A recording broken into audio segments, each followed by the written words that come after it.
Firefighters worked overnight to put out a fire at a troubled South Fulton apartment complex. Atlanta News First Sarah Hammond reports near the Camelot condominiums, where she shows us what the damage looks like this morning. We can see the roof collapsed on some of the 8 units affected, though fire officials say they were able to save about 75% of this building. Crews left overnight once the fire was out, but were called back to the complex just before 5 a.m. as a flame and smoke remained. They say no one was hurt and everybody was able to evacuate. And this fire is the latest in a long line of struggles for the apartment complex. Poor housing conditions and a series of code violations forced the complex to sign a consent order with the city last year.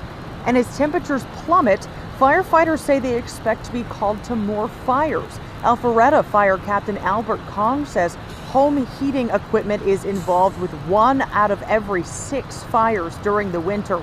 He says it's best to only plug in 1 space heater per electrical outlet. There should always be 3 feet of separation between a heat source like a space heater or an oven, between anything combustible or anything that can burn.